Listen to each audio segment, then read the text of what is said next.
When you think about businesses that are selling through the roof, like Aloe or Allbirds, sure, you think about a great product, a cool brand, and great marketing.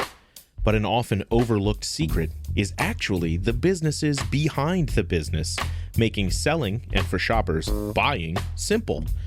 For millions of businesses, that business is Shopify. Nobody does online business better than Shopify. It's home of Shop Pay, the #1 checkout in the world. You can use it to boost conversions up to 50%, meaning way less carts going abandoned and way more sales going through to checkout. Sign up for your $1 per month trial period at shopify.com/income, all lowercase. Go to shopify.com/income to upgrade your selling today. That's shopify.com/income. This episode is brought to you by Netflix. 132 rooms, 157 suspects, 1 dead body, 1 wildly eccentric detective, 1 disastrous date dinner. The Residence is a screwball whodunit series set among the eclectic staff of the world's most famous mansion, the White House, from Shondaland, with an all-star cast, including Uzo Aduba as Rye Detective Cordelia Cup. Watch The Residence, now, only on Netflix. This content may not be suitable for all audiences. Listener discretion advised. I pulled off my headphones and stood there, watching, not fully comprehending what was happening, until the guy with the rock turned to face me. I immediately jumped up and ran out to make sure her doors were locked, and of course, the front door wasn't. I jumped up and opened the door only as far as the chain latch would allow and asked her what she wanted. From Killer Podcasts, true tales of horror, bizarre happenings, unexplainable events. This is Disturbed.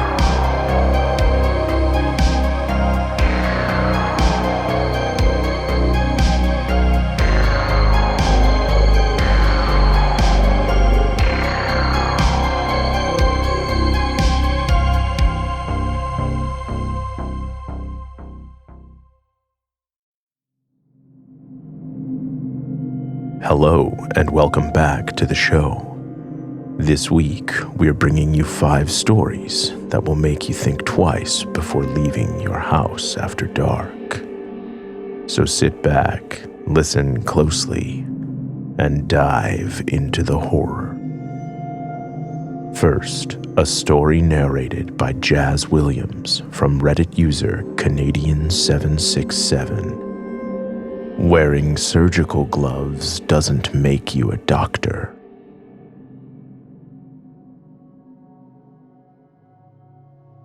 This story is 100% true, and it always creeps me out. I still think about it a lot. About 3 years ago, I was out for a late-night walk in the park that was about 2 blocks from where I lived at the time. It was a pretty safe neighborhood, so I felt comfortable walking around alone during the late hours. I remember it being about 3:30 in the morning. Don't ask me why I was out that late or walking around during that time. Let's just say I was going through some stuff. In hindsight, I know it wasn't smart, especially as a young woman. Anyway, I approached the park, which was lined with really large bushes. And there was also a street next to the park, and on the other side of the street, a pretty large grassy field. Suddenly, I spotted a bald man carrying some large objects wrapped in black plastic. He had on blue surgical gloves and a really long plastic jacket. He seemed to be transporting these bagged items across the street from the park and into the field. I stopped and watched for a moment, and as he began crossing the street again with more bagged items, he stopped when he saw me, and then he ran toward the bushes. He stuffed the bags in the bushes and then hid in the bushes himself. I could see him clearly, and the whole situation just gave me really bad vibes. So I quickly turned around and started walking back home. I glanced back to make sure he wasn't following me, And that's when I saw his bald head peering over the bushes, just staring at me. I started speed walking, and when I was about a block away, I saw him sprint across the street and hide behind a large tree. Again, all I could see was his bald head peering around the side of the tree, staring at me. By this point, my heart was racing, but I kept walking really quickly. I didn't want to run because I didn't want him to know I could see him following me. My thought process was, if a lion is stalking you, it's not a good idea to run because they'll start chasing you. So I just focused on staying calm and getting home safely. Finally, I reached my house. I locked both the front and the back doors, and I just tried to shake off what had happened, and then I went to sleep. The next day was completely normal. I decided to walk to the park in the daylight when there were lots of people around, and I checked the bushes to see if he'd left anything behind, and there was nothing there. Later that night, I settled down on my couch to watch a movie. I decided not to go on any more late-night walks after that incident. Even though nothing happened to me, it was creepy, and I realized it could have turned into a really bad situation. You never know what someone like that is capable of. It definitely seemed like I caught him doing something suspicious. Well, while I was watching the movie, I got up to grab a glass of water. My kitchen has a window right next to the sink with a view of the backyard, and I always keep the kitchen lights off at night so I can keep an eye on the yard without anyone being able to see me. When I looked out into the backyard, to my surprise, I saw him standing in the middle of my yard, just staring at my house. I knew it was him because even in the dark, I could make out his pale, bald head. I immediately cracked open the window and screamed, "Hey!" He took off running, leaving the gate to my fence wide open. Since then, I never saw that man again, and I still have no idea what he was doing that night or what his intentions were, following me home and stalking my house. But I don't think I want to know.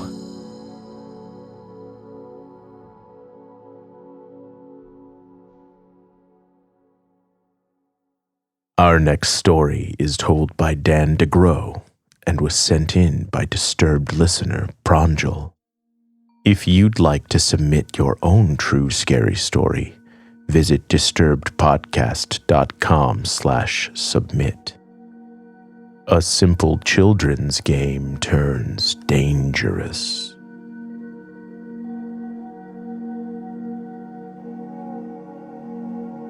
When I was about 12, something terrifying happened to me. We lived in an old house in India, which was once a small school owned by my grandparents. Around 50 to 60 years ago, there were many such small schools, and as our family grew, we eventually turned that school building into our home. Behind the house, there was a large sloped area, kind of a hard mound of dirt. It was the size of about 7 or 8 rooms, with large trees scattered around, especially near the top. These trees cast eerie shadows, especially at sunset, and added to the spooky atmosphere of the place. One evening, close to sunset, my younger cousin and I were playing there. We came up with a game of bravery to run up the mound, touch the wall behind the trees, and run back down as fast as we could. It was already getting dark, so the atmosphere felt even more ominous. Being the older one, I went first. I wasn't scared. After all, I had lived in that old house my entire life. I confidently ran up, touched the wall, and turned to head back down. But as I was running down the mound, I heard footsteps in the dried grass behind me. At the same time, my younger cousin started screaming at the top of his lungs. At first, I thought he was just trying to scare me, but then I felt it. Someone grabbing my jacket from behind. It was dark, and it didn't even occur to me how I hadn't noticed anyone there before. I froze.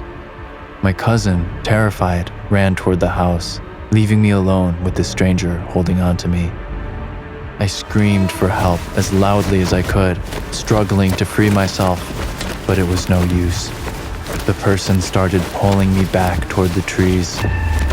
That moment of realization, of being dragged into the darkness, still gives me chills. I mustered all my strength, pushed back as hard as I could, and somehow managed to break free. I rolled down the mound, scratching my back, arms, and legs on the rough surface. Without looking back, I ran straight home. When I got there, I found my younger cousin crying in his room. He couldn't even explain what he'd seen. He was only 9 at the time and too overwhelmed to speak. My parents, on the other hand, were more concerned about the scratches on my body than listening to what had happened.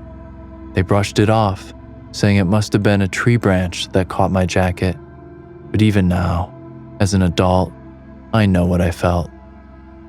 That night, someone grabbed me. The memory of being pulled toward those trees into the dark is something I'll never forget.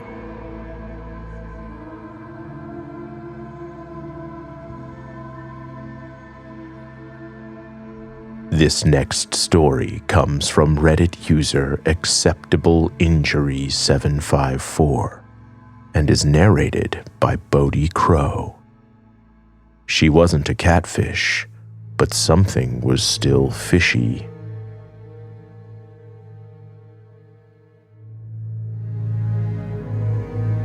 This happened back in December, about a week before Christmas. I'm a 32-year-old guy currently using my GI Bill to go to college. I'm so busy with school and work that I don't have much time to go out and socialize, so I mainly rely on the apps to go on dates. I matched with this really cute girl around my age. We had a good conversation, and then we scheduled the date. It was at a bar restaurant not far from either of us, so it was easy enough. She was very pretty in person, and we got along great. During our conversation, I found out that she worked in a non-cop role at the police station, essentially a receptionist. I also learned she had a roommate, whom she said was out of town for the holidays. She added that she hated being alone because she had a crazy ex-boyfriend who stalked her. I was a little uneasy at that and told her as much. She said he was harmless, so I kind of let it go. We had a few more drinks and stayed for another hour. She suggested we go back to her place, and I wasn't going to argue since she was hot. She insisted on driving, even though I told her I was fine. She said no, I'd been drinking and she'd seen too many DUIs at her job. I got what she was saying, but I'd only had 2 gin and tonics and was perfectly fine. She again insisted that she drive me. I thought it was weird, but I didn't really care. We went to her house and she walked up and just opened the door. She didn't unlock it, which I found very odd because she said she had a stalker and that her roommate was gone. She started feeding her cat, and as she was doing that, I saw a bowl of cereal on the kitchen counter. I touched it and it was still cold, like it hadn't been there for long.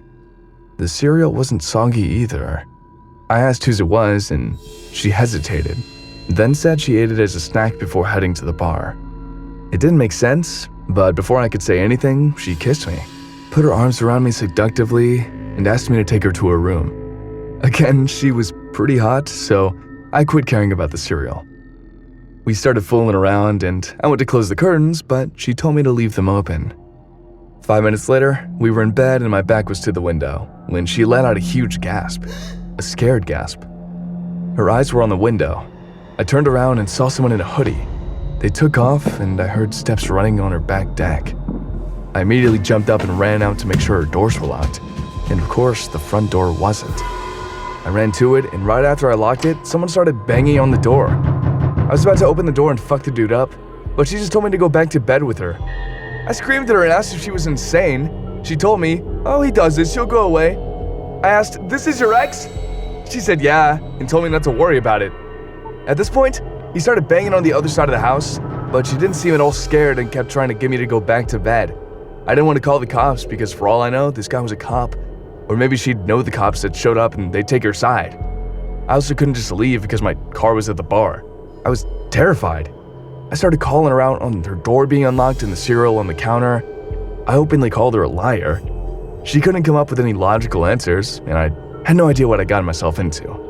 I shouldn't have said this, but my fight or flight was pretty much kicked in, so I told her, if this is a robbery or some kind of setup, I promise I will kill you both. I'm not a hard ass or anything, but my fear told me to let her know that no matter what, they'd have a fight on their hands. My mind was spinning a mile a minute as I thought of all the different scenarios that might play out. What was gonna happen to me? I ordered an Uber and didn't tell her. I just kept arguing with her and asking what was going on, hoping to just keep her talking and in the room.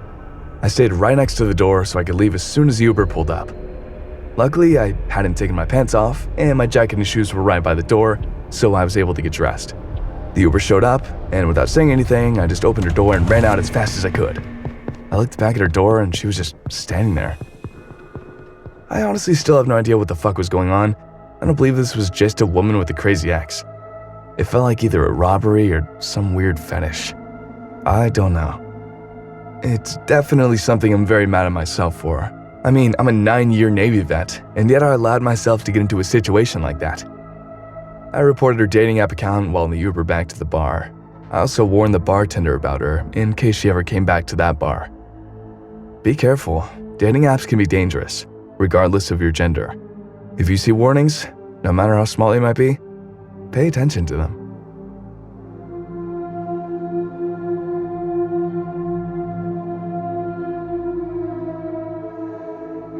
You're listening to Disturbed. We'll be right back. Welcome back to the podcast. Our next story is about a good Samaritan. Sometimes doing the right thing is a danger unto itself. Narrated by Dallas Stark.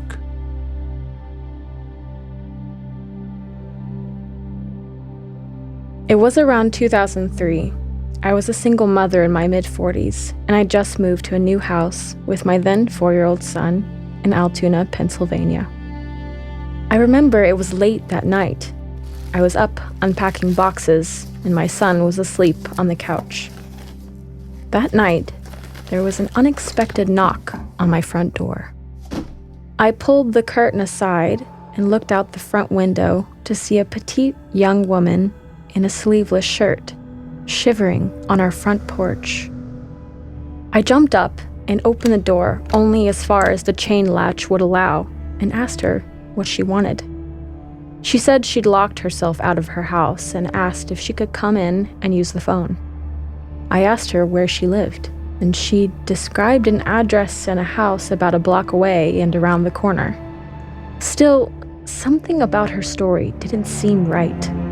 She would have had to pass at least half a dozen houses, many of whose porch lights I could see from my front porch. Plus, there was a still operational payphone across the street. I didn't have any change to give her, and my alarm bells were ringing. With my young son asleep in our living room, I was reluctant to let her in, but it was a cold night in January. I finally offered her a coat and my cell phone, which I handed to her through the doorway. She took the coat and my phone, then called somebody as she walked to the other end of the porch where I couldn't hear her. I closed the door after telling her to put the phone in the mailbox when she was done and to bring my coat back tomorrow. She left the phone, but never brought back the coat. For several weeks after that, I would get strange phone calls at all hours. When I answered, people demanded to know who I was or simply hung up, and it always had me on high alert. After about 2 or 3 months, I saw a picture of the young woman on the front page of Altoona's local newspaper. She and 10 other people had been arrested in a major drug bust, and it sent chills down my spine. All the memories of that cold winter night came rushing back. It terrifies me to think about what might have happened to me or my young son if I had ignored my intuition and let her into my home. Thankfully, I trusted my gut that night.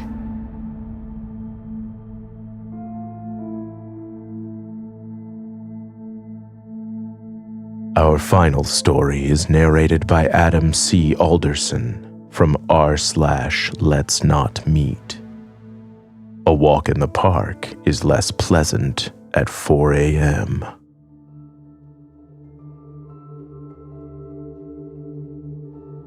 This happened to me about 1.5 years ago, and I still get anxious thinking about it. It was the summer of 2023, the year I had my first success with my online business, which allowed me to start traveling Europe while working and save up for my dream of buying some farmland. 2023 started amazingly.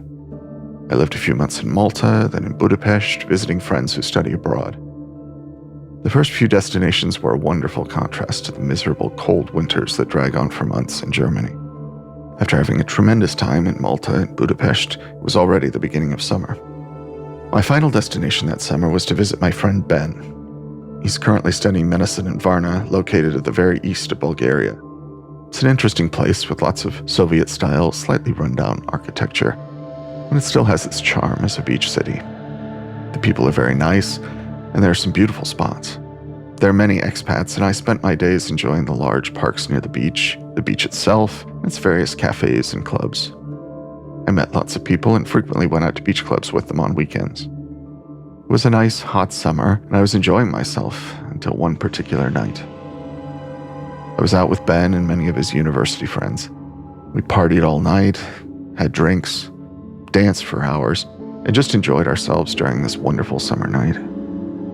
Since we'd been to day events before the party, I started to feel tired and decided to head home. I should describe the layout of the city as it's quite unique. Varna has a beach along its entire length, and for most parts, there are very big parks stretching for kilometers along the beach before they lead to the city. My rented apartment was slightly northwest of the clubs, roughly a 10 to 15 minute walk, which I'd done many times. People had warned me about occasional attacks, muggings, and robberies, always asking me to walk at least part of the way with someone else. I usually didn't listen, just walked alone with my music playing, though I remained aware of my surroundings. That night, a few people who were also tired lived with me. They lived a bit further west, so I had to leave them after 5 minutes and continue on alone with my music. It must have been around 4 a.m. when I came to a park I usually crossed to get home. Being summer and a weekend, there were still a few people walking around and driving, even at 4 a.m. When I entered the park, I wasn't so shocked to see someone sitting on a bench maybe 50 yards ahead of me to the right. He was sitting there, staring at his phone. I remember the scene vividly. Behind him were some bushes and trees, but as the lighting in the park was very sparse, I only noticed at the last moment that someone was approaching him from behind, through the bushes. It all happened so fast. I saw someone running out of the bushes with both hands raised over their head, holding a large rock, sprinting towards the guy on the bench who turned his head. The guy on the bench screamed and ran straight out of the park, vaulting over another row of bushes and disappearing across the street. I pulled off my headphones and stood there, watching, not fully comprehending what was happening, until the guy with the rock turned to face me. A shiver ran down my spine as adrenaline rushed through me, and I prepared to run. He lifted the rock again and started manically smiling while running in my direction. I turned and ran for my life. He followed me for roughly 2 minutes, and I could still see him behind me even after crossing the street. I ran around the block and was incredibly relieved to find a kebab shop still open. I rushed through the door. The people inside were shocked, and I couldn't speak straight, but I didn't need to say much, as the psychopath came to the store and started bashing the large window with the rock. When the glass broke, he finally ran away. I waited a few minutes, put my music back on, and walked home, carefully avoiding the park. By the time I reached home, I was shaking, and I carefully checked that every door was locked. I couldn't sleep well, and the next morning I discovered that I'd fractured a tooth from grinding into my sleep that night. What makes this even more chilling is that I later discovered this man probably wasn't new to violence. In the very same park, someone had been bludgeoned, then killed with multiple stabs in the back just 1 year earlier. The killer was never found. I'm forever grateful that everything turned out okay for myself and the other guy sitting on the park bench. While this was the scariest situation of my life, I learned from it that there are some situations you cannot control. Stay safe out there, folks. And don't walk in the park alone at 4 a.m. in a foreign city. But maybe that's common sense.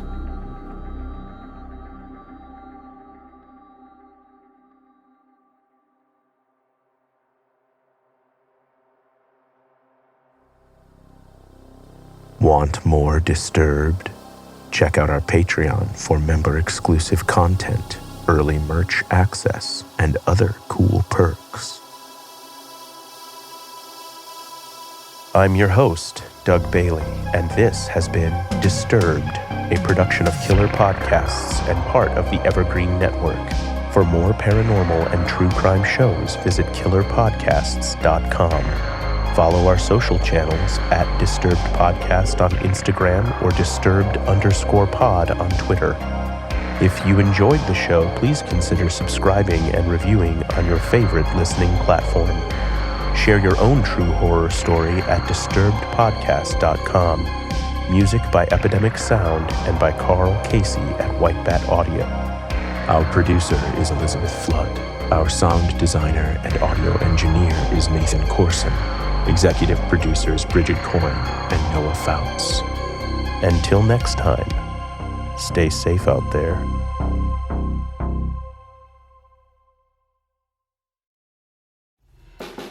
Listen to Mr. Bunker's Conspiracy Time podcast. It's a fun show about weird stuff. New episodes every Wednesday, ya eggheads. I'm Art. And I'm Andy. And Mr. Bunker's Conspiracy Time is a podcast about conspiracies, the paranormal, UFOs, unsolved mysteries. We're going to be discussing the Kennedy assassinations. Oh yeah, that's his nickname, Finger Banging Bob Lazar. Give me some aliens with some good frickin' spacecraft. The whole enchilada. The only thing bigger than Bigfoot's feet are our egos. If you like simulation theory, ancient history, egghead science, and Mandela effect, that kind of stuff. So check it out. New episodes every Wednesday. All the links you need on MrBunkersConspiracyTime.com. And we'll see you in the bunker.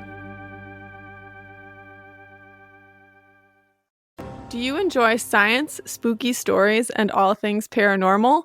We do too. While we would love for most paranormal stories to be true, we are here to tell you that they probably aren't. But that doesn't make them any less fun to speculate about. We are the Spooky Science Sisters podcast.